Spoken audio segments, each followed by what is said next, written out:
السلام علیکم۔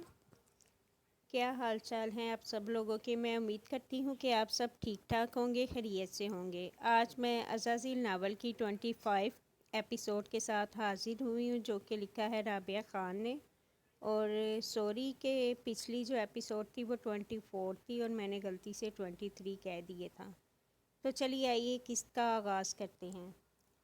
ان کی گاڑی سڑک پر تیزی کے ساتھ چرچراتی ہوئی گزر رہی تھی۔ زاویار نے بامشکل خون آلود ہاتھوں سے سارنگ کا نمبر ڈائل کیا، لیکن پھر اسے بات کرنے کا موقع نہ مل سکا۔ یکلخت ہی سڑک پر دائیں بائیں جانب سے دو سیاہ گاڑیاں ان کی گاڑی کے ساتھ تیزی سے آگے بڑھنے لگی تھی۔ نازنین نے گھبرا کر دونوں جانب دیکھا تو دک سے رہ گئی۔ ان کی گاڑی دو گاڑیوں کے درمیان قید ہو کر رہ گئی تھی۔ زاویار البتہ حیران نہیں ہوا تھا، اسے غالباً اندازہ تھا کہ وہ دو لوگ نہیں ہوں گے۔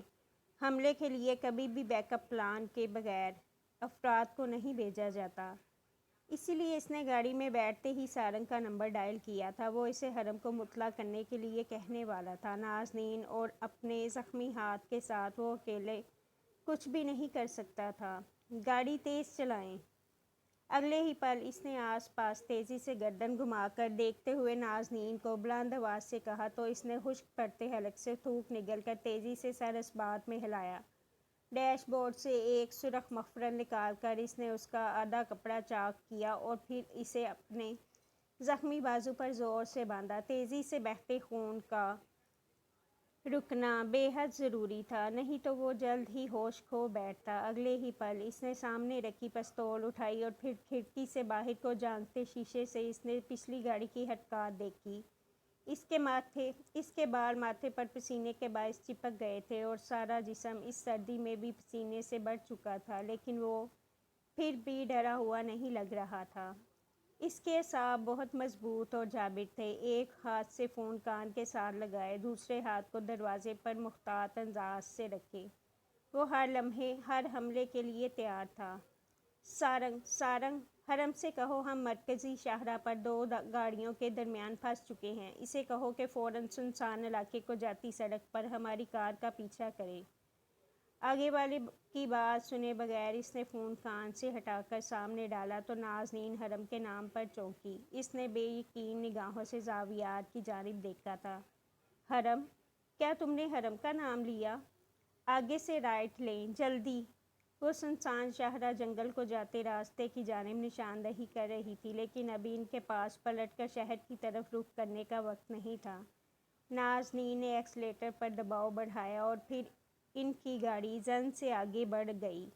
دو گاڑیاں ان سے کچھ فاصلے پر رہ گئی تھیں، لیکن وہ بھی اسی تیزی کے ساتھ ان کی جانب بڑھ رہی تھی۔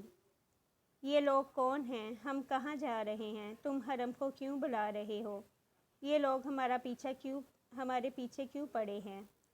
اس نے اسٹیئرنگ پر دونوں ہاتھ مار کر چلاتے ہوئے کہا تو زاویار نے اس کی جانب دیکھا۔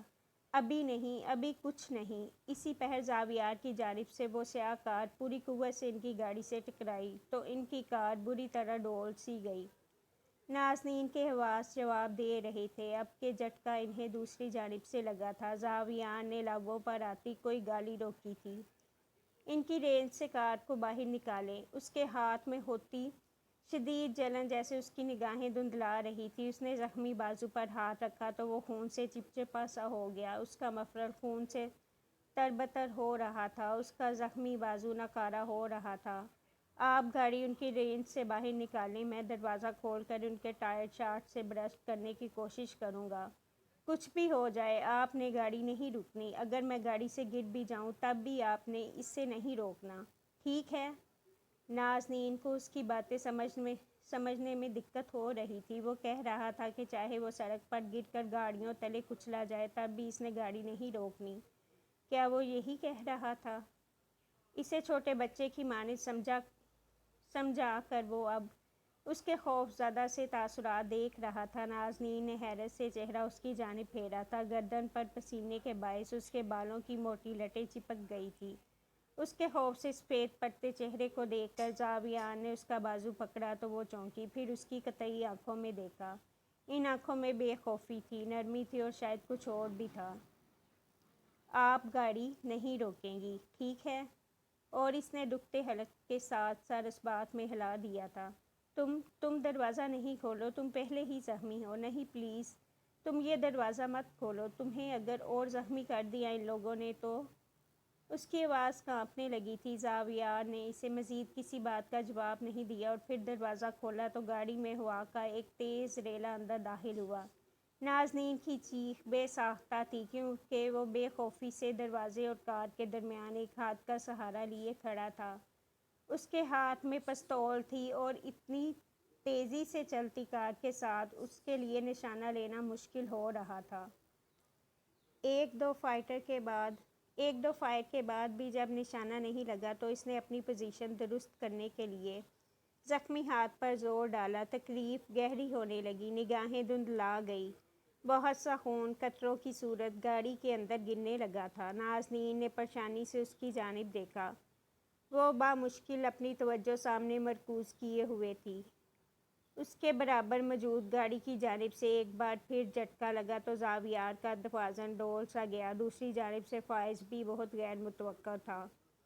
وہ پھرتی سے اندر کو ہوا اور دروازہ بھی اسی تیزی کے ساتھ بند کیا۔ کاش کہ وہ اپنے نشانے پر کچھ اور کام کر لیتا تو کتنا اچھا ہوتا۔ صاف سی سیدھی سڑک پر تین گاڑیاں چڑچڑاتی ہوئی آگے پیچھے رواں تھیں۔ سڑک پر ٹائروں کے رگڑے جانے کی آواز سے درخت پر بیٹھے پرندے تک اڑ گئے تھے۔ اس نے آنکھیں میچی اور پستول پر گرفت ایک بار پھر سے ٹھیک کرتا جو ہی دروازہ کھولنے لگا تو نازنین نے اس کی آستین تھام لی۔ تم زخمی ہو فار گاڈ سیک، وہ اس پر چیخی تھی۔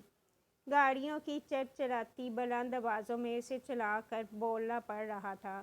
اس نے اپنی آستینیں چھڑائی اور پھر دروازہ کھول کر جو ہی نشانہ لیا تو شاٹ عین سامنے کے ٹائر پر جا لگا۔ گاڑی فضا میں کسی بڑی اور وزنی بلا کی مانند اچھلی تھی۔ اس نے فوراً سے دروازہ بند کیا اور پھر ایک زوردار دھماکے کے ساتھ وہ گاڑی بلندی سے زمین پر آ گری۔ اس کے پرزے اڑ کر ان کی کار تک بھی آ لگے تھے۔ نازنین کا وجود برف کی مانند سرخ پڑ چکا تھا۔ اس کی سماعت اسے بحری محسوس ہو رہی تھی۔ نازنین کی جانب موجود کار اب بھی ان کی طاق میں تھی، لیکن اب اسی قطار میں ایک اور کار بھی شامل ہو گئی تھی۔ اس کی رفتار ان دونوں گاڑیوں سے قدرے تیز اور غصہ ور تھی۔ وہ کار ان دونوں کی کار سے تیزی کے ساتھ آگے بڑھ گئی تھی۔ زاویار نے گردن پیچھے ٹھکا کر گہرا سانس لیا تھا۔ نازنین نے اس کی جانب چونک کر دیکھا تھا اور پھر اس نے جو ہی سامنے کی جانب نگاہ گمائی تو دک سے رہ گئی، کیونکہ وہی کار آگے جا کر پوری طرح سے سڑک کے درمیان دائرے میں گھومی تھی۔ اس کے ٹائرز کی رگڑ سے جسم میں بجلی سی دوڑنے لگی تھی۔ اگلے ہی پل سیاہ کار کا عقبی حصہ ان کی کار کے ساتھ پوری قوت سے ٹکرایا تو کھڑکیوں کے شیشے ہر جانب سے ٹوٹ کر اندر کو گرے۔ کئی ننھے کانچ ان دونوں کے جسموں میں کھپ سے گئے تھے۔ زاویار نے اگلے ہی پل نازنین کا سر اپنے کندھے سے لگایا اور دوسرے ہاتھ سے بہت سے کانچ کے ننھے ذروں کو اس تک آنے سے روکا۔ اسی پہر حرم اس سے سامنے کھڑا دکھائی دیا تھا۔ ایک ہاتھ سے سامنے نشانہ لیے وہ سیاہ کار کا ٹائر برسٹ کر چکا تھا۔ گاڑی سڑک پر کنٹرول کھوتے ہوئے ترچھی ہو کر پوری طرح سے الٹ گئی تھی۔ شدید رگڑ کے باعث بہت سی چنگاریاں اٹھی اور وہ کار ان کی کار کے ساتھ بری طرح آ ٹکرائی۔ نازنین کا سر ایک جھٹکے سے اسٹیئرنگ پر جا لگا تھا۔ اس کے ماتھے سے خون کی پتلی لکیر بہہ کر اس کے لباس کو داغدار کر گئی تھی۔ سر کے اگلے حصے میں درد کی ایک گہری سی اٹھتی لہر نے اسے پل بھر کو چکرا کر رکھ دیا تھا، لیکن پھر بھی وہ اپنے حواس کو قابو میں رکھتے ہوئے یکدم ہی بریک پر پیر رکھ چکی تھی۔ گاڑی ایک جھٹکے سے رک سی گئی۔ اس نے زاویار کی جانب دیکھا، لیکن وہ اس سے پہلے ہی گاڑی کا دروازہ وا کیے باہر نکل چکا تھا۔ دوسری جانب حرم نے اگلے ہی پل دوڑ کر اس کی جانب کا دروازہ کھول کر اسے باہر نکالا تھا۔ اس کے قدم لرزش کا شکار تھے اور جان گویا ختم ہونے کو تھی۔ اسے آکسیجن کی کمی کا شدید احساس ہوا تھا۔ وہ پریشانی سے اسے کندھوں سے تھامے سر سے پیر تک دیکھ رہا تھا۔ وہ شاید اسے کچھ کہہ بھی رہا تھا، لیکن نازنین کو اس کے الفاظ سمجھ نہیں آ رہے تھے۔ آپ ٹھیک ہیں؟ اسے پتا تھا کہ وہ ٹھیک نہیں تھی، لیکن وہ پھر بھی اس سے پوچھ رہا تھا۔ نازنین نے گہرے سانس لیتے ہوئے محض سر ہی ہلایا۔ زاویار سیاہ کار کے برابر میں جھکا اس میں موجود بے ہوش دو کم عمر لڑکوں کو دیکھ رہا تھا۔ حرم اگلے ہی پل پلٹ کر زاویار کی جانب گھوما اور پھر انہی بے تاثر نگاہوں کو اس کے زخمی بازو کی جانب پھیرا۔ اسے اس کے زخم سے کوئی سروکار نہیں تھا۔ نازنین اس کے پیچھے بھاگتی ہوئی آئی تھی۔ تم زخمی ہو، حرم زاویار کو ہاسپٹل لے کر جانا ہے۔ اس کے ہاتھ سے پہلے ہی بہت خون بہہ گیا ہے۔ وہ رونے کے بالکل آخری مراحل پر تھی۔ اس کے ہاتھ پیر کانپ رہے تھے اور وہ دونوں اسے چڑھے سانس کے ساتھ تیز تیز بولتا ہوا دیکھ رہے تھے۔ تم نے نازنین کو اپنے ساتھ لانے کی ہمت کیسے کی جب تم میں ان کی حفاظت کرنے کے گٹس موجود نہیں ہیں؟ وہ زاویار کو دیکھتا سرد آواز میں کہہ رہا تھا۔ نازنین نے اس کی جانب بری طرح حیران ہو کر دیکھا۔ اس نے تیزی سے نفی میں سر ہلایا، لیکن وہ اسے زخمی ہاتھ سے تھام کر پیچھے دھکیل چکا تھا۔ زاویار نے سفید پٹے لبوں کے ساتھ اسے بیزار ہو کر پرے دھکیلا۔ تمہاری ان فضولیات کا کوئی جواب نہیں ہے میرے پاس۔ میڈم کو گھر لے کر جاؤ۔ اس نے جیسے ختم ہوتی ہمت کے ساتھ کہا تھا اور پھر اپنی گاڑی کی جانب جو ہی پلٹنے لگا تو نازنین نے اسے روک لیا۔ پھر اپنی غصے سے گلابی پڑتی آنکھیں حرم کی جانب پھیری۔ انسانیت نام کی کوئی چیز بھی ہے تم میں یا نہیں؟ آپ کو کچھ ہو جاتا تو؟ وہ نازنین کے رد عمل پر حیران تھا۔ میں اگر تمہارے سامنے زندہ سلامت موجود ہوں تو یہ میں حرم کی وجہ سے ہوں، نہیں تو اب تک میری لاش یونیورسٹی انتظامیہ حکومتی اداروں کے حوالے کر رہی ہوتی۔ اس کی آنکھ سے ایک آنسو ٹوٹ کر گرا تھا۔ وہ اس کے جواب پر بے ساختہ ہی متعجب ہوا تھا۔ کیا مطلب؟ تم ہر جگہ مجھے مایوس کر رہے ہو۔ ہر جگہ تم انسانیت سے گری ہوئی حرکتیں کر کے میری نگاہوں میں ہر گزرتے پل کے ساتھ گرتے جا رہے ہو۔ اور کتنا گرو گے حرم و ریبی؟ اس کی ہچکی سی ابھری تھی۔ پھر اس نے زاویار کا ہاتھ تھاما اور اسے جو ہی آگے لے کر بڑھنے لگی تو حرم بے ساختہ ہی ان دونوں کے سامنے آ گیا۔ اسے اپنی عجلت کا احساس بہت جلد ہو گیا تھا۔ نازنین نے ایک کڑوی نگاہ ڈالی تھی۔ اس پر زاویار کو تکلیف کے باعث سانس لینے میں دشواری ہونے لگی تھی۔ کیا آپ میرے ساتھ واپس نہیں چل رہی؟ نہیں میڈم، آپ اس کے ساتھ جائیں۔ راستے میں شاید پھر کوئی خطرہ ہو سکتا ہے۔ میں اپنی کار میں واپس آ جاؤں گا۔ میں ٹھیک ہوں، بلیو می۔ لیکن وہ ایسے زخمی ہاتھ کے ساتھ اسے چھوڑ کر واپس نہیں جا سکتی تھی۔ اسی پہر وہ حرم کی جانب پلٹی اور اسے ابرو چڑھا کر دیکھا۔ کیا؟ وہ 2 قدم پیچھے ہٹا تھا۔ اگلے ہی پل وہ حرم کی کار میں زاویار کو پچھلی سیٹ پر بٹھا رہی تھی۔ پھر گھوم کر حرم کو دیکھا جو سپاٹ چہرے کے ساتھ زاویار کو اپنی کار میں بیٹھا دیکھ رہا تھا۔ میری کار تمہاری کار کے پیچھے ہوگی۔ اگر تم نے کچھ ایسا ویسا کرنے کے بارے میں سوچا بھی تو یاد رکھنا مجھ سے برا کوئی نہیں ہوگا۔ پھر انگشت شہادت اٹھا کر اسے سخت سی تنبیہ کی تو اس نے نہ چاہتے ہوئے بھی سر اس بات میں ہلا دیا۔ پھر وہ زاویار کی جانب گھومی۔ چہرے کے تاثرات بالکل نرم ہو گئے۔ زاویار کو اس کے انداز پر زخمی ہونے کے باوجود بھی ہنسی آئی تھی۔ چلو بتاؤ، تمہارے دوست کا کلینک کدھر ہے؟ وہ یکلخت ہی زاویار اور حرم نے ایک دوسرے کی جانب دیکھا تھا۔ حرم نے یکدم کھنکار کر نازنین کو اپنی جانب متوجہ کرنا چاہا۔ زاویار نے بچی کچی ہمت کے ساتھ ہنسنا مناسب سمجھا تھا۔ وہ راستے میں مجھے یہ ایڈریس بتا دے گا، ہم وہاں تک آرام سے پہنچ جائیں گے۔ آپ بس میری کار کو فالو کریں۔ لیکن آپ ہمارے ساتھ کیوں جا رہی ہیں؟ آپ کو تو اس وقت گھر جانا چاہیے نا۔ اپنا منہ بند رکھو۔ مجھے تم پر رتی برابر بھی بھروسہ نہیں ہے۔ اور یہ زاویار کی کار ہے، اسے یہاں ایسے نہیں چھوڑا جا سکتا۔ تم اس کے بتائے ایڈریس تک چلو، میں اسے تمہارے بھروسے نہیں چھوڑ سکتی۔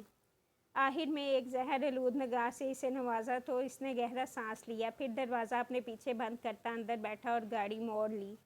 نازنین زاویار کی گاڑی ڈرائیو کرتی ان دونوں کے پیچھے تھی۔ اس کی اپنی کار یونی میں ہی پارک تھی۔ زاویار کو درست حالت میں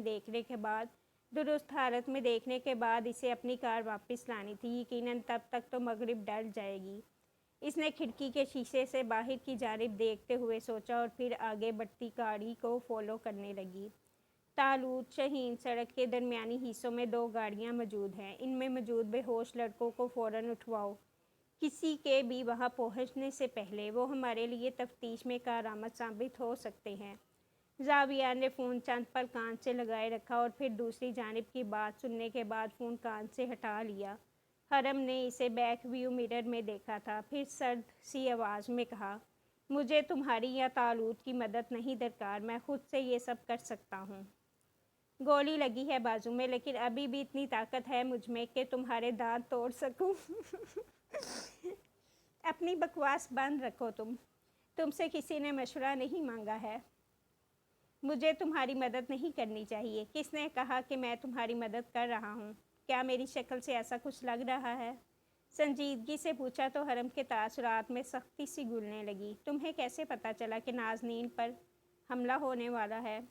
یونیورسٹی میں لائبریری کے آس پاس کچھ عجیب لوگ کی آمد و رفت مجھے بار بار محسوس ہو رہی تھی۔ میں شور نہیں تھا کیونکہ دن کی روشنی میں پبلک پلیس پر ایسا کچھ ہونا نارمل نہیں ہے، لیکن پھر بھی جو کچھ تھا جو مجھے کھٹک رہا تھا۔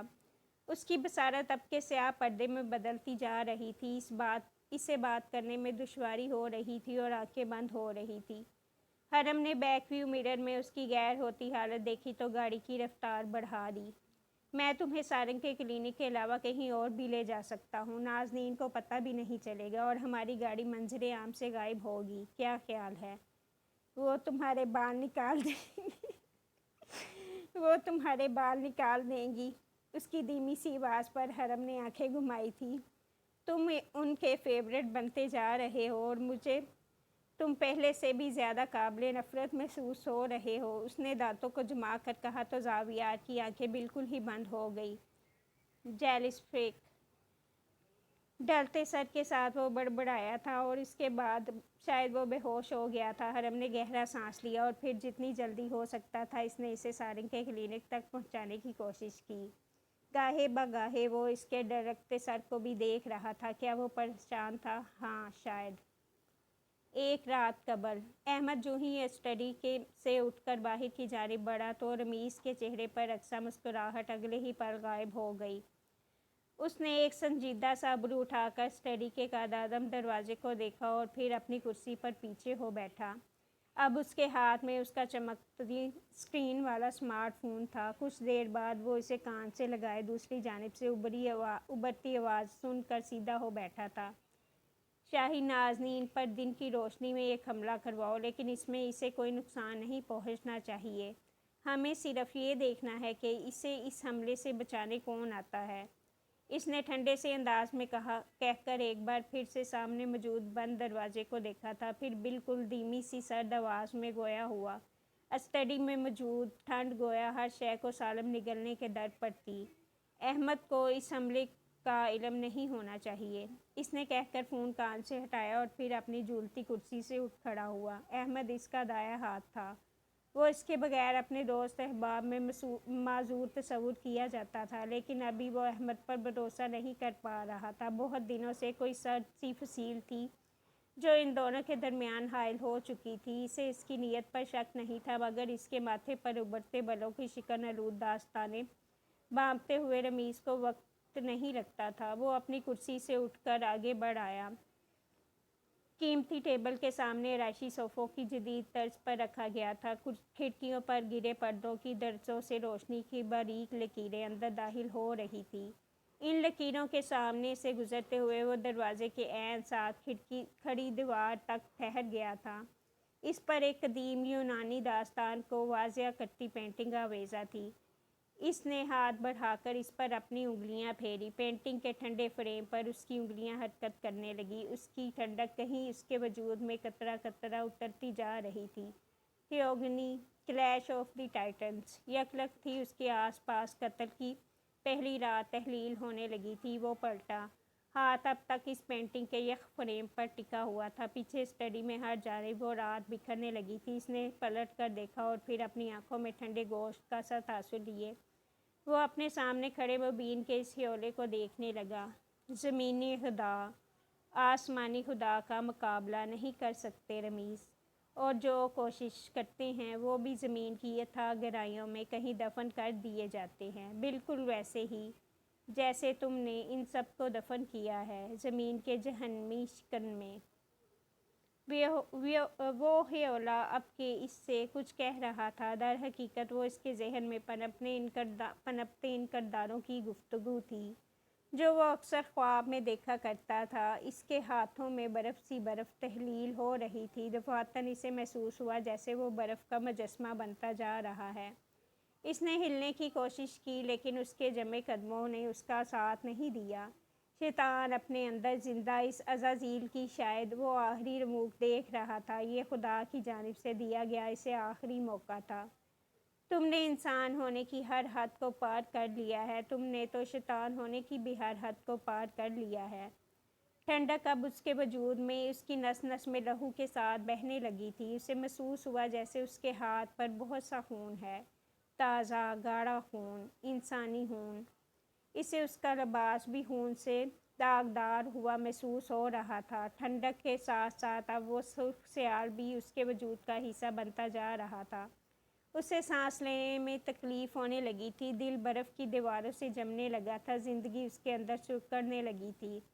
کیوں کیا تم نے ایسا؟ وہ ہیولا اب اس سے استفسار کر رہا تھا۔ عزازیل کی وہ جھلک جو اس کے اندر باقی رہ گئی تھی اب یوں اس پر یاں ہو رہی تھی۔ جنت سے نکال دیے جانے پر شیطان نے عزازیل جیسا نام کھو دیا تھا۔ زمینی راستوں پر رسوائی کے ساتھ سفر کرتے اس کے دل میں آدم کے لیے نفرت پکنے لگی تھی۔ اس نے سر اٹھا کر آسمان کی جانب دیکھا۔ وہ زیادتی کا مرتکب نہیں ہو رہا تھا بلکہ اسے تو خود زیادتی کا نشانہ بنایا گیا تھا۔ اسے سوال کرنے اور روح گردانی کرنے پر آسمانی اقتدار سے بے دخل کر دیا گیا تھا۔ اس کے ساتھ ایسا کیوں کیا گیا تھا؟ کیوں اسے آسمان سے زمین پر گرا دیا گیا تھا؟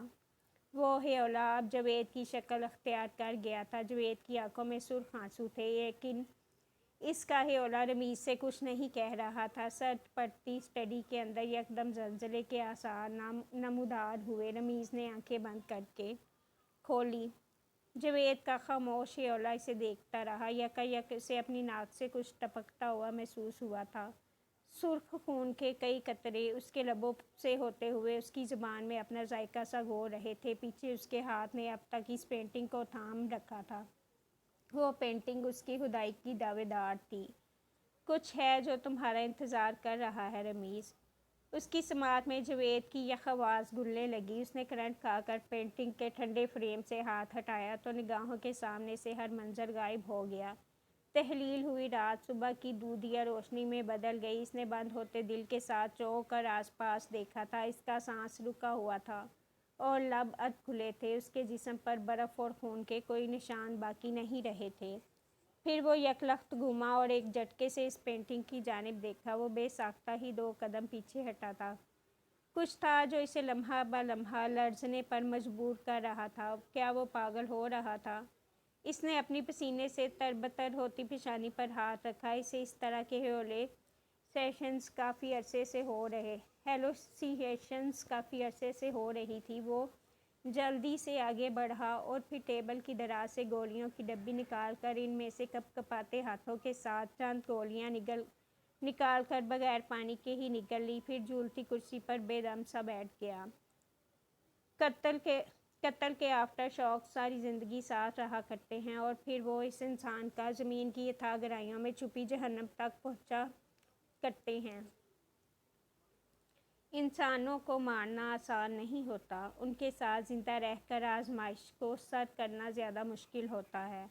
ہر قاتل بزدل ہوتا ہے، وہ ساری زندگی بزدل رہتا ہے۔ اسے اپنی بہادری ثابت کرنے کا صرف ایک ہی راستہ نظر آتا ہے، قتل کر کے اپنی برتری ثابت کرنے والا راستہ۔ اور جو ایسا راستہ چن لے وہ کھو دیتے ہیں اپنے اندر سانس لیتے عزازیل کو۔ یک پڑی اسٹڈی میں محض اب رمیز کے گہرے سانس لینے کی آواز گونج رہی تھی۔ دیواروں پر اپنی تمام تر سیاہیوں کے ساتھ آویزہ وہ پینٹنگ اب تک جگمگا رہی تھی۔ اس کی چمک کبھی مار نہیں پڑ سکتی تھی کیونکہ وہ گناہوں کی یمین ٹھہری تھی، ایک عزازیل کے ابلیس بننے تک کے گناہوں کی یمین۔ وہ قدیم پینٹنگ تھی۔ آج وہ کلینک کی دیواروں کو خاموشی سے تک رہی تھی۔ جس جگہ کبھی وہ حواس سے بیگانہ ہو کر دراز رہی تھی، اس جگہ اب زاویار موجود تھا۔ اس کے ہاتھ سے بلٹ نکال لی گئی تھی اور اب وہ دوائیوں کے زیر اثر گہری نیند سو رہا تھا۔ اس کی خون آلود شرٹ اور جیکٹ ایک جانب پڑی تھی اور وہ مخصوص سیاہ بنیان میں بازوؤں پر بندھی پٹی کے ساتھ صوفے پر دراز تھا۔ اس کے لب سفید تھے اور کمزوری کے باعث اس کی آنکھوں کے نیچے گہرے حلقے ہو رہے تھے۔ اس نے پریشانی سے ایک اور نگاہ اس پر ڈالی اور پھر ساتھ رکھی چادر جو حرم نے اس پر ڈالی تھی اٹھا کر اسے زاویار کے اوپر ڈالنے لگی۔ اس کے زخموں کو بھی سارنگ نے ٹریٹ کر دیا تھا۔ اسے زیادہ چوٹیں نہیں آئی تھیں، سو بس پیشانی پر ایک عدد سفید پٹی سی اس کے لیے کافی۔ بالوں کو جوڑے میں باندھتی وہ جو ہی اٹھنے لگی تو گھٹنے میں درد کی شدید لہر اٹھی۔ اس کا سارا جسم درد سے ٹوٹ رہا تھا، لیکن ابھی اس سے بھی زیادہ اہم کچھ اور تھا۔ اس کے ذہن میں بہت سے سوال تھے اور اسے ہر سوال کا جواب حرم سے چاہیے تھا۔ وہ اسٹوڈیو سے متصل چھوٹی سی راہداری پار کرتی کلینک کی جانب باہر نکلی تھی۔ وہاں ورکنگ ٹیبل پر سارنگ بیٹھا اپنا کام کرنے میں مصروف تھا اور دور صوفے پر حرم بیٹھا ٹی وی پر شاید کوئی فلم دیکھنے میں مگن تھا۔ وہ اس کے قریب چلی آئی۔ سارنگ نے آہٹ پر سر اٹھا کر اسے دیکھا تھا۔ اس نے جو ہی لب کھول کر اسے کچھ کہنا چاہا تو اگلے ہی پل ٹھہر گیا۔ وہ اب حرم کے سر پر کھڑی تھی۔ حرم نے معصومیت سے چہرہ اٹھا کر اسے دیکھا۔ کچھ چاہیے تھا آپ کو؟ آنکھیں پٹ پٹ چپکا کر پوچھا۔ تم اور وہ۔ ہاتھ سے اس کی اور سارنگ کی جانب اشارہ کرنے کے بعد اس نے اسٹوڈیو کی طرف انگشت شہادت سے اشارہ کیا جہاں زاویار موجود تھا۔ تم تینوں کیا لگتے ہو ایک دوسرے کے؟ اور اکثر ہی تباہی کے پیچھے تم تینوں ہی کیوں ہوتے ہو؟ اس نے ایک سخت سا ابرو اٹھا کر سارنگ کو بھی دیکھا تو وہ گڑبڑا کر اپنے کھلے لیپ ٹاپ کی جانب متوجہ ہوا۔ مغرب اب کے گہری ہونے لگی تھی اور اس نے وجدان کو فون کر کے اپنی خیریت کی اطلاع دے دی تھی۔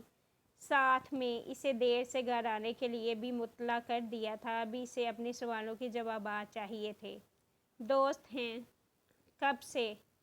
اور مجھے کیوں نہیں بتایا؟ تم دونوں کے ایک دوسرے کو پہلے سے جانتے ہو؟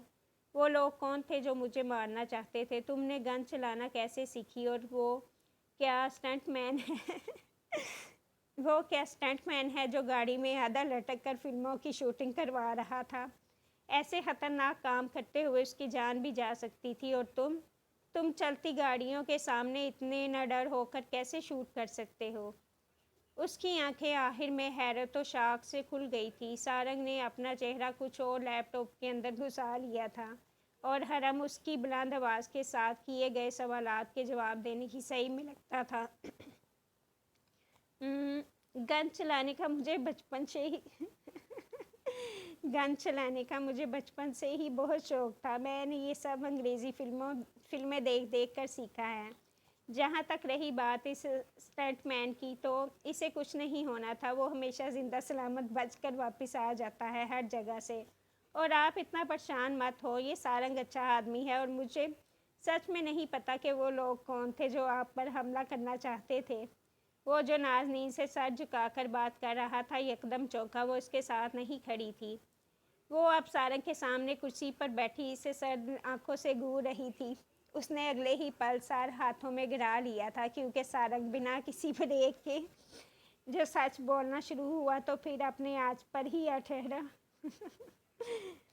تو تم مجھے یہ بتا رہے ہو کہ تم تینوں دوست ہو جو ایک ساتھ ایجنسی میں داخل کیے گئے تھے، لیکن اب حرم اور زاویار کے درمیان ایسی کوئی سرحدی دشمنی چھڑ گئی ہے کہ وہ دونوں ایک دوسرے کی شکل تک نہیں دیکھنا چاہتے؟ کیا تم مجھے یہی بتا رہے ہو؟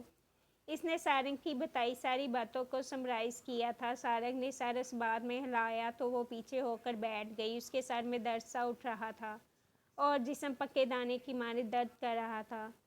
آپ کی طبیعت ٹھیک نہیں ہے، آپ کو آرام کی ضرورت ہے فی الحال، سارنگ نے اس کا زرد پٹا رنگ دیکھ کر آہستہ سے کہا تھا۔ اس نے سر کرسی کی پشت سے ٹکایا اور آنکھیں موند گئی۔ گھر پر جا کر وہ کیا بتائے گی کہ پریشانی پر یہ زخم کیسے آیا؟ جھوٹ بولنے اور تفصیلات کا سوچ کر ہی اس کا دم گھٹنے لگا تھا۔ اسی پہر زاویہ راہداری کے اس سرے پر نمودار ہوا۔ تم اپنی جگہ سے کیوں اٹھے؟ واپس جاؤ، ابھی اٹھنا تمہارے لیے ٹھیک نہیں۔ سارنگ یکدم ناگواری سے بولنے لگا تھا لیکن زاویار اس کی جانب متوجہ نہیں تھا۔ نازنین یکدم ہی اسے دیکھ کر اٹھ کھڑی ہوئی تھی، پھر بے چین سی اس کے پاس چلی آئی۔ آپ ابھی تک گھر نہیں گئی میڈم؟ اس نے سنجیدگی سے پوچھا تو نازنین کی آنکھیں بھیگنے لگیں۔ وہ اس کی وجہ سے اتنا زخمی ہوا تھا، اس کے دل پر بوجھ بہت بڑھ گیا تھا۔ ہر کوئی مجھے گھر جانے کو کیوں کہہ رہا ہے آخر؟ وہ بامشکل آنسو روک کر زور سے بولی اور پھر وہ ان تینوں کے سامنے پھوٹ پھوٹ کر رو دی۔ زاویار نے گہرا سانس لیا تھا۔ حرم بے تاثر نگاہوں سے ٹی وی کی اسکرین کو دیکھتا رہا اور سارنگ اس کے لیے بھاگ بھاگ کر پانی کا گلاس لا رہا تھا۔ اس نے پانی نہیں پیا بلکہ زخمی آنکھوں سے زاویار کی جانب پلٹی۔ اگر تمہیں آج کچھ ہو جاتا تو میں خود کو کبھی معاف نہیں کر پاتی۔ کیا ضرورت تھی تمہیں اتنا خطرہ مول لینے کی؟ وہ لوگ خطرناک بھی ثابت ہو سکتے تھے، تم ہر جگہ ایسے نہیں کر سکتے۔ آنسو بے تحاشا اس کے چہرے کو بھگوتے جا رہے تھے اور وہ روتے روتے ٹوٹتی آواز کے ساتھ بولتی جا رہی تھی۔ اسے جانے کس بات پر رونا آ رہا تھا، زاویار کے زخمی ہونے پر یا پھر اپنی بے بسی پر۔ ہر دفعہ میری وجہ سے دوسروں کا زخمی ہونا آخر کیوں ضروری ہے؟ تم دونوں میرے حالات سے نظر پھیر کر سب کی طرح کیوں نہیں چلے جاتے؟ کیوں تم دونوں ہر بار مجھے شرمندہ کرتے ہو؟ دل میں پکتا غبار آنسوؤں کی صورت امٹ رہا تھا۔ زاویار نے اگلے ہی پل اسے ہاتھ سے تھاما اور اپنے ساتھ لیے اسٹوڈیو کی جانب بڑھ گیا۔ پھر اپنے پیچھے اس نے اسٹوڈیو کا دروازہ زور سے بند کیا اور نازنین کی جانب گھوما۔ وہ بے تحاشا ابھرتی ہچکیوں کے ساتھ رو رہی تھی۔ اسے ایسے نہیں رونا چاہیے تھا، لیکن وہ خود پر قابو نہیں رکھ پا رہی تھی۔ اتنے عرصے کی بے سکونی نے اس سے اس کی قوت سلب کر لی تھی۔ حرم یکدم ہی ان دونوں کے پیچھے گیا، پھر زور زور سے دروازہ کھٹکھٹایا، لیکن زاویار اس جانب متوجہ نہیں تھا۔ ادھر دیکھیں مجھے، اس نے کہا تو نازنین نے اسے دیکھا۔ اس نے زاویار کو پہلے کبھی اتنا سنجیدہ اور بردبار نہیں دیکھا تھا۔ اگر آپ کو بچاتا نہیں تو کیا وہاں چھوڑ کر آ جاتا؟ لیکن پھر مجھے سکون کیسے آتا؟ کیا آپ کسی انسان کو تکلیف میں چھوڑ کر پرسکون رہ سکتی ہیں؟ آپ نہیں رہ سکتی۔ یہ ہاتھ دیکھیں، اس نے کہہ کر اپنا تندرست ہاتھ اس کے سامنے کیا تو وہ دگ سے رہ گئی۔ اس پر جا بجا زخموں کے نشان تھے۔ ایسے کئی نشان میرے جسم کے ہر حصے پر موجود ہیں میڈم۔ تو کیا ہم زخموں کے ڈر سے انسانوں کو بچانا چھوڑ دیں؟ وہ جو محافظ ثابت نہ ہوں تو پھر وہ کیسے مرد ہوں گے؟ اس نے صبر کے ساتھ سختی سے پوچھا تو نازنین اسے چپ چاپ دیکھے گئی، اس سے جیسے کوئی جواب نہیں بن پا رہا تھا۔ پیچھے حرم دروازہ دڑا رہا تھا۔ مجھے 1000 دفعہ ایسا کرنا پڑا تو میں 1000 دفعہ ایسا کروں گا، لیکن میں آپ کو یا کسی بھی بے بس انسان کو ایسے چھوڑ کر واپس نہیں آ سکتا۔ یہاں بات آپ کی نہیں، یہاں بات میری ہے، میرے ضمیر اور میرے کردار کی ہے۔ اس کی قطعی آنکھیں اس قدر سنجیدہ اور سرد تھی کہ نازنین کے آنسو اپنے آپ ہی خشک ہو چکے تھے۔ دروازہ کھولو زاویار، نہیں تو میں آج تمہیں جان سے مار دوں گا۔ حرم باہر سے چلایا تو اس نے ایک آخری بار نازنین کو آنکھیں بھر کر دیکھا، اب کہ اس کی نگاہ میں نرمی کے ساتھ کچھ اور بھی چمک رہا تھا۔ میں کسی کو آپ کو ہاتھ کیسے لگانے دے سکتا ہوں میڈم؟ اور یہ آخری سوال اس نے جیسے بہت بے بس ہو کر پوچھا تھا۔ نازنین اس سمے بہت کمزور لگ رہی تھی۔ پھر وہ اگلے ہی پل پلٹا اور دروازہ یکلخت کھولا۔ حرم نے اسے گردن سے دبوچ کر باہر راہداری کی دیوار سے لگایا تھا۔ نازنین اور سارنگ ان دونوں کی جانب بڑھے تھے، لیکن پھر اس کی نوبت نہیں آئی۔ زاویار نے حرم کا ہاتھ پوری قوت سے جھٹک کر اسے ایک زوردار مکہ مارا تو وہ پیچھے دیوار سے جا لگا۔ اگلے ہی پل وہ زخمی ہاتھ کی پرواہ کیے بغیر آگے بڑھا اور اسے حلق سے اتنی طاقت کے ساتھ پکڑا کہ اس کے آس پاس کھڑا ہر انسان سن ہو کر رہ گیا۔ اس کی آنکھیں سرد تھیں اور وہ غصے میں تھا، اور شدید غصے میں۔ میرے سامنے دوبارہ یہ بکواس نہیں کرنا۔ میڈم کو گھر لے کر جاؤ اور آئندہ مجھے اپنی شکل مت دکھانا۔ اگلے ہی پل اس نے حرم کی گردن کو آزاد کیا تو وہ کھانستے ہوئے نیچے کو جھکا، پھر کسی بھی طرف دیکھے بغیر وہ پلٹا اور زینے عبور کرتا اوپر چلا گیا۔ پیچھے نازنین، حرم اور سارنگ اب تک اس کے پھاڑ کھانے والے رویے پر گم کھڑے رہ گئے تھے۔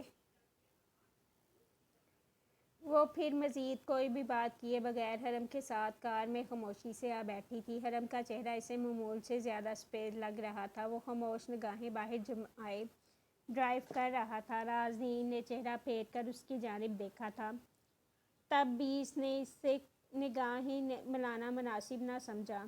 تمہیں اس سے کیا مسئلہ ہے؟ دھوکہ دیا تھا اس نے مجھے۔ اس کی بے لچک سی آواز ابھری۔ نازنین کو اگلا سوال کرنے میں وقت لگا۔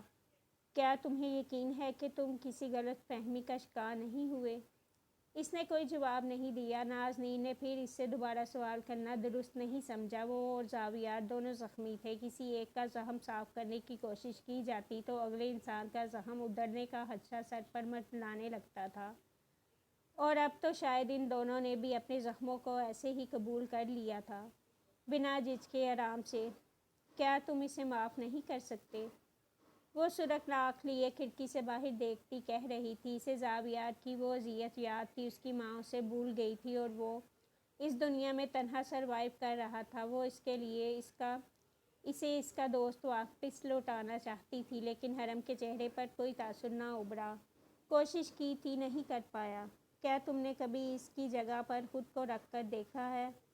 اس کے سوال پر پہلے سے خاموش کاٹ کے اندر مزید خاموشی محسوس ہونے لگی تھی۔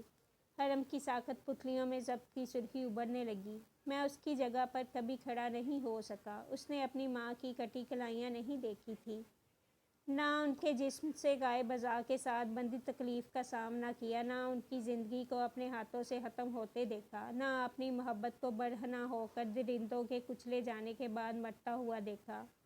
میں اس کی جگہ پر کبھی کھڑا نہیں ہو سکا اور نہ کبھی اسے اپنی جگہ پر کھڑا کر سکا۔ شاید میں کبھی خیال میں بھی اسے ایسی اذیتوں سے گزرتا ہوا نہیں دیکھ سکتا۔ گاڑی یونیورسٹی کے باہر ٹھہر چکی تھی۔ ڈھلتی مغرب کی نیلی روشنی میں حنک سی ہوا سرسرا رہی تھی۔ وہ ساکت ہوئی سے دیکھتی رہی اور وہ دونوں ہاتھوں کو اسٹیئرنگ پر جمائے گردن جھکا کر اپنے قدموں کو دیکھتا رہا۔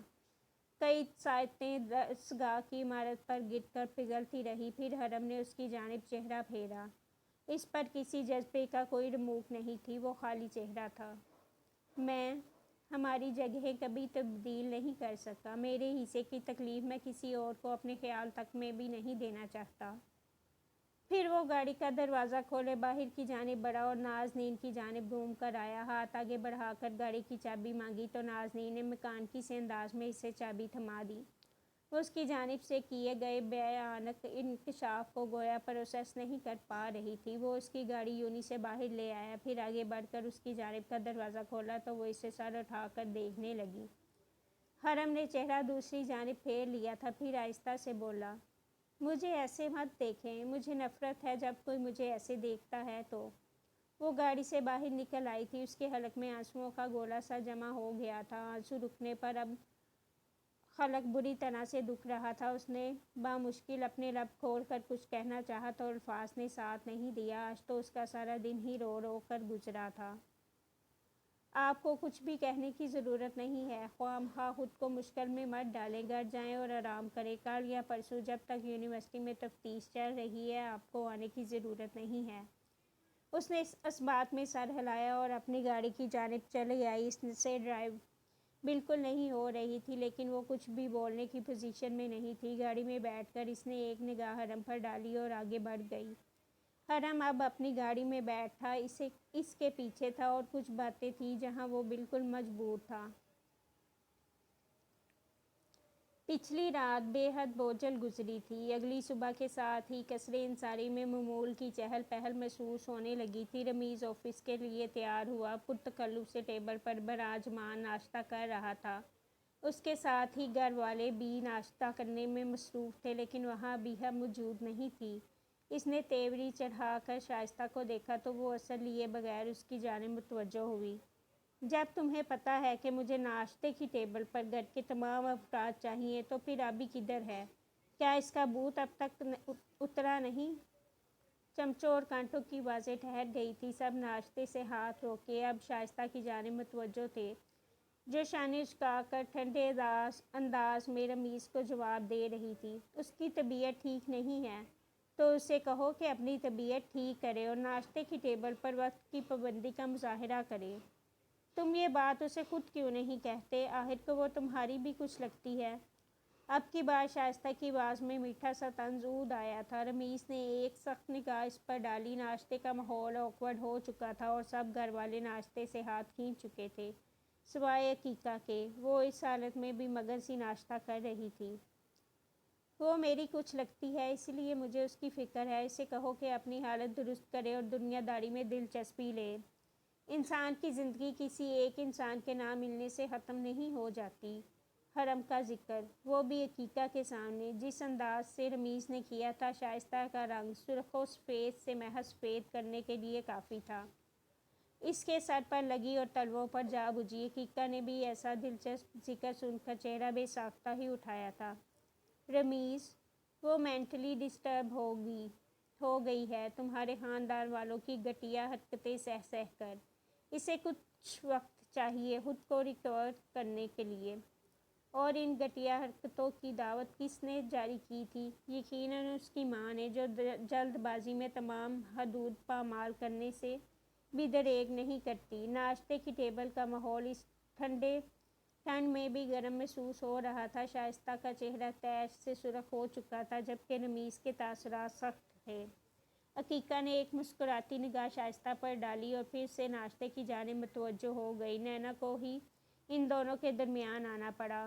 ماما، ڈیڈ، پلیز، اگر تمہیں اتنا ہی اپنی بیٹی کا خیال ہے تو اس کے لیے تم وہ کیوں نہیں کرتے جو وہ چاہتی ہے؟ میں اس کی ماں ہوں اور اس کے لیے وہ سب کرنے سے میں کبھی پیچھے نہیں ہٹوں گی جو اسے خوش کرتا ہوگا۔ ہمیں اسے وہ نہیں دینا جو اسے خوش کرے، ہمیں اسے وہ دینا ہے جو اس کے لیے بہتر ثابت ہو۔ ماحول میں بہت سا تناؤ عود آیا تھا۔ گھر والے اور ملازمین ایک دوسرے سے نگاہیں چرا رہے تھے، لیکن رمیز اور شائستہ کی نفرت ایک دوسرے کے لیے کم ہونے کا نام نہیں لے رہی تھی۔ تم تو اسے وہ بھی نہیں دے رہے جو اس کے لیے بہتر ثابت ہو۔ باپ ہو تم اس کے، کیا تم جانتے ہو کہ اس کا پسندیدہ رنگ کون سا ہے، اسے کس کھانے سے الرجی ہے، اور کیا تمہیں پتہ ہے کہ وہ کون سی کتابوں کو پسند کرتی ہے اور کن کتابوں سے اسے نفرت ہے؟ کیا تمہیں اندازہ ہے کہ اسے کن جگہوں سے لگاؤ ہے اور کن لوگوں سے الجھن ہوتی ہے؟ کیا تم باپ ہونے کے باوجود بھی اس کی کسی ایک عادت سے واقف ہو؟ یہ ہے تمہارے باپ ہونے کا ثبوت کہ جب تم گھر سے جاتے ہو اور جب گھر آتے ہو تب بھی اس کی شکل دیکھنا پسند نہیں کرتے۔ یہ فکر ہے تمہیں اس کی۔ اس کی آنکھوں میں تیش کی ہلکی سی نمی تھی اور لہجہ آگ اگل رہا تھا۔ رمیز مٹھی بھیجے اس کی باتیں سن کر بھی چند پل خاموش رہا تھا۔ حال میں سناٹا چھا گیا اور عقیقہ بھی ناشتے سے ہاتھ کھینچ چکی تھی۔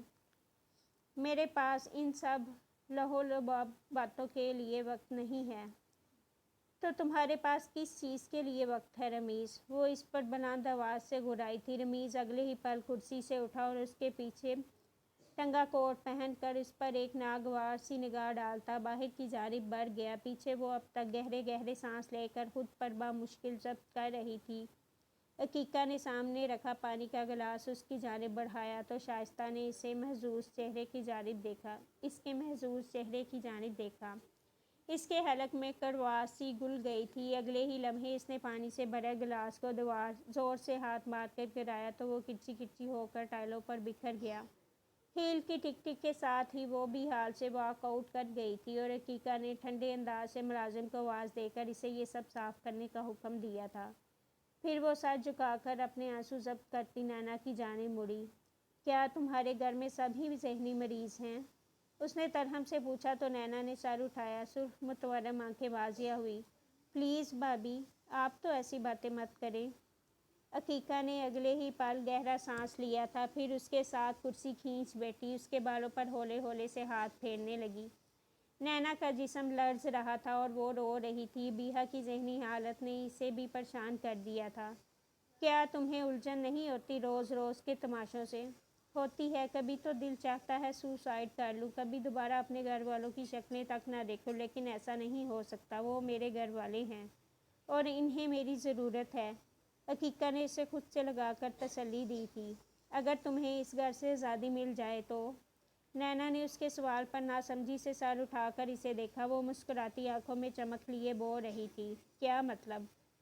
میں نے اور تمہارے بھائی نے کچھ پلان کیا ہے نینا۔ اگر اس گھر سے رہائی کا راستہ چاہتی ہو تو میرا ساتھ ضرور دینا۔ میں تمہیں اپنے ساتھ آزاد کرواؤں گی، یہاں سے لے جاؤں گی۔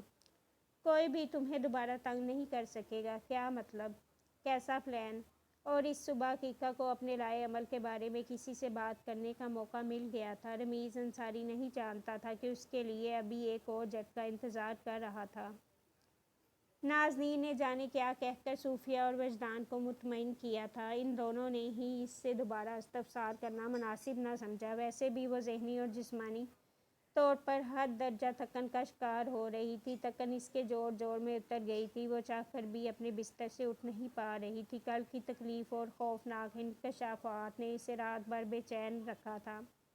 کچی پکی نیند کے بعد اب اس کا دل متلا رہا تھا اور وہ سر بری طرح دکھ رہا تھا۔ دوپہر سر پر چڑھی محسوس ہو رہی تھی۔ پتہ نہیں وہ لوگ کون تھے جنہوں نے اس پر حملہ کیا تھا، لیکن اگلے ہی پل اس کے ذہن میں جھماکا سا ہوا تھا۔ رمیز رمیز انصاری کے علاوہ کسی کے پاس بھی اس پر حملہ کروانے کا جواز نہیں تھا۔ اس نے سر تھک کر ایک بار پھر سے تکیے پر رکھ دیا تھا۔ اب تو وہ ان کی نظروں کے سامنے بھی نہیں گئی تھی اور نہ ہی ان سے کسی قسم کے حق کا مطالبہ کیا تھا۔ وہ تو اس شہر میں یوں زندہ تھی گویا وہاں موجود ہی نہ ہو۔ پھر بھی اس کی جان کے پیچھے وہ کیوں پڑا ہوا تھا؟ جتنی زندگیاں برباد ہو گئی تھی کیا وہ کافی نہیں تھی؟ اس نے گہرا سانس لے کر دکھتے سر کو دبایا۔ حلق خشک ہو چکا تھا، اسے یکدم ہی بے تحاشا پیاس لگنے لگی تھی۔ گردن گھما کر سائڈ ٹیبل کی جانب جگ تلاشنا چاہا تو مایوسی سی ہوئی۔ جگ خالی تھا۔ امی کو آواز دینا اسے ٹھیک نہیں لگا۔ وہ اس وقت آرام کی غرض سے لیٹتی تھی۔ وہ انہیں پہلے ہی بہت تنگ کر چکی تھی، اب اور تنگ نہیں کرنا چاہتی تھی۔ اس نے بامشکل دونوں ہاتھوں پر زور ڈال کر اٹھنا چاہا تو تکلیف بڑھنے لگی۔ ٹھنڈے فرش پر دودھیا سے سفید پیر اتارے تو رگوں میں ٹھنڈک سی اتر گئی۔ اسے بے ساختہ ہی جھرجھری سی آئی تھی۔ ہلکے گلابی رنگ کے سادہ سی قمیص شلوار میں ملبوس، سفید گھٹنوں تک آتا نرم سویٹر پہنے، کھلے سیاہ بالوں کی لٹیں کانوں کے پیچھے اڑستی، وہ جو ہی کمرے کا دروازہ پار کر کے باہر نکلی تو ٹھہر سی گئی۔ وہاں اس کے کمرے کے عین سامنے روہیلہ کھڑی تھی، نکسک سی تیار، ماتھے پر بال اور نگاہوں میں اس کے لیے واضح ناپسندیدگی لیے۔ پانی کا گلاس درمیان میں رکھی چھوٹی سی ٹیبل پر رکھا ہوا تھا۔ اس کی نگاہ پانی کے گلاس سے پھسلتی ہوئی روہیلہ کے زرد مخملی لباس پر ٹھہر سی گئی۔ کانوں میں قیمتی پتھر جڑے ٹاپس پہنے، جوڑے میں نفاست سے بال گوندے، وہ ٹھنڈی آنکھوں کے ساتھ اسے ہی تک رہی تھی۔ اس نے صوفیہ کو نہیں بلایا اور نہ ہی روہیلہ نے صوفیہ کا اس سے کوئی ذکر کیا۔ وہ شاید اسی سے ملنے آئی تھی۔ اس کے ماتھے پر پٹی اب تک بندھی تھی۔ روہیلہ کی نگاہ اس پٹی پر ٹھہر سی گئی۔ کہیں بات چلی تمہاری؟ انداز بہت سرد اور چبھتا ہوا تھا۔ اس کی سیاہ آنکھوں میں ناسمجھی ابھری۔ جی، کہیں رشتے کی بات چلی؟ اپنا پچھلا سوال دہرایا گیا۔ اس کی زبیں پیشانی پر کئی لکیریں چمکنے لگی تھیں، آنکھوں میں ناگواری تحلیل ہونے لگی۔ نہیں، یک لفظی مختصر سا جواب موصول ہوا۔ روہیلہ نے ٹانگ پر ٹانگ رکھ کر اس کی جانب دیکھا تو اسے ان کا یہ انداز بہت برا لگا۔ اب تک شادی کیوں نہیں کی؟ کیا کسی کو پسند کرتی ہو؟ یہ انداز پچھلے والے انداز سے کہیں زیادہ کڑوا تھا۔ اس کی ناسمجھی سے سکرے اب سپار سے تاثر میں ڈلنے لگے تھے۔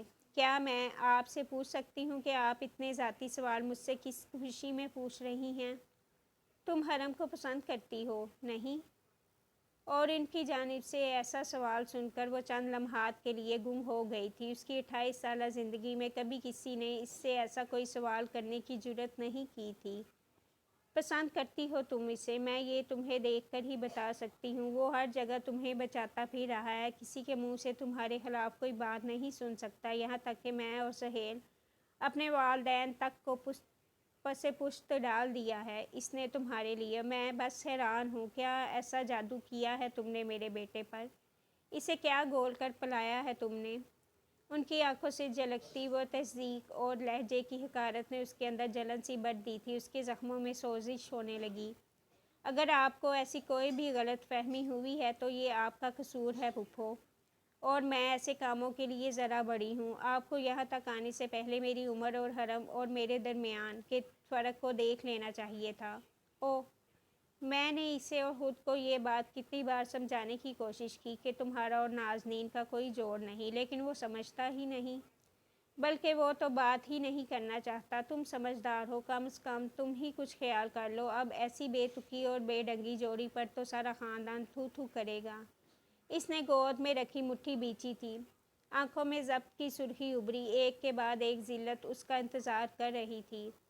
مجھے حرم میں کوئی دلچسپی نہیں ہے، اور مجھے یہ بھی اندازہ ہے کہ اس نے ایسی کوئی بھی غیر مناسب بات اپنے منہ سے کبھی نہیں نکالی ہوگی۔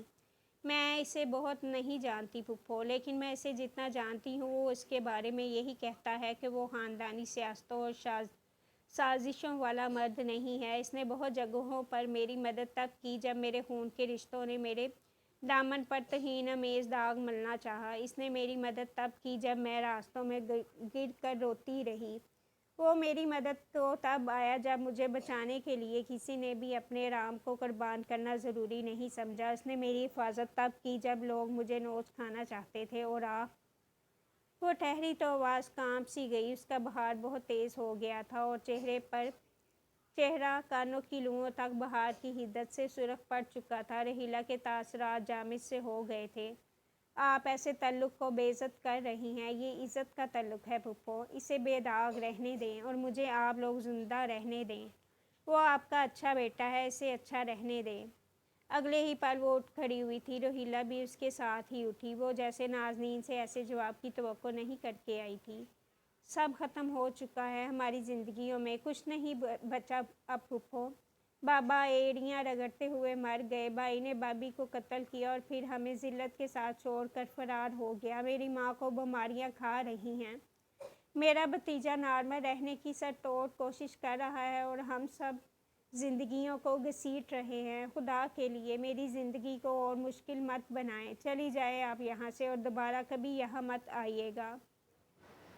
اس نے کمزور سی آواز میں کہا اور پھر پانی کا گلاس وہیں ٹیبل پر چھوڑے آگے بڑھ گئی۔ اس کا حلق اب تک خشک تھا لیکن اب اس کے اندر کو گرتے آنسو تر کرتے جا رہے تھے۔ اس نے دروازہ اپنے پیچھے بند کیا اور ٹھنڈے فرش پر بیٹھ گئی۔